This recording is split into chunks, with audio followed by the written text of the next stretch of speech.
ఈరోజు చూస్తే తెలుగు రాష్ట్రాల్లో నిప్పుల వాన కంటిన్యూ అవుతోంది.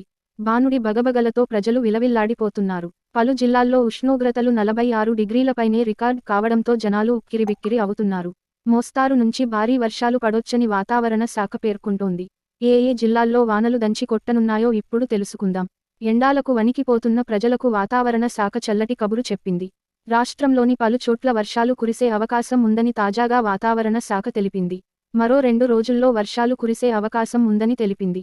ఇది సానుకూల అంశం అని చెప్పుకోవచ్చు. ఇంతకీ ఏ ప్రాంతాల్లో వానలు పడొచ్చో ఇప్పుడు తెలుసుకుందాం. ఏపీలోని చిత్తూరు, పల్నాడు, అనకాపల్లి, విశాఖ, శ్రీకాకుళం, విజయనగరం, మన్యం జిల్లాలో ఉరుములతో కూడిన మోస్తరు వర్షం నుంచి భారీ వర్షాలు కురిసే అవకాశం ఉందని వాతావరణ శాఖ అంచనా వేసింది. రాయలసీమలో తేలికపాటి వర్షాలు కురిసే అవకాశం ఉందని పేర్కొంది. మరోవైపు తెలంగాణకు కూడా వర్ష సూచన ఉంది. తెలంగాణలో ఈ నెల 6వ తేదీ నుంచి తేలికపాటి నుంచి మోస్తరు వర్షాలు కురుస్తాయని హైదరాబాద్ వాతావరణ కేంద్రం వెల్లడించింది. ఇది చల్లటి వార్త అని చెప్పుకోవచ్చు. ప్రధానంగా ములుగు, భద్రాద్రి కొత్తగూడెం, నల్గొండ, ఖమ్మం, సూర్యాపేట, మహబూబాబాద్, రంగారెడ్డి, జనగాం, యాదాద్రి భువనగిరి, నాగర్ కర్నూల్ జిల్లాల్లో వర్షాలు పడే ఛాన్స్ ఉందని హైదరాబాద్ వాతావరణ శాఖ తెలిపింది.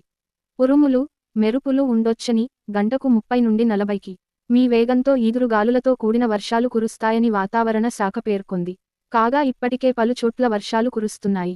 ఏపీలో కూడా వానలు పడుతున్నాయి. గత కొద్ది రోజులుగా రాష్ట్రంలో గరిష్ట ఉష్ణోగ్రతలు నమోదవుతున్నాయి. ఉష్ణోగ్రతలతో పాటు వేడి గాలులు కూడా తీవ్రంగా పెరిగాయని, మరో 3-4 రోజుల పాటు ఏపీ, తెలంగాణలో ఉష్ణోగ్రతలు 45 నుంచి 48 డిగ్రీలకు చేరే అవకాశం ఉందని వాతావరణ శాఖ అంచనా వేస్తోంది.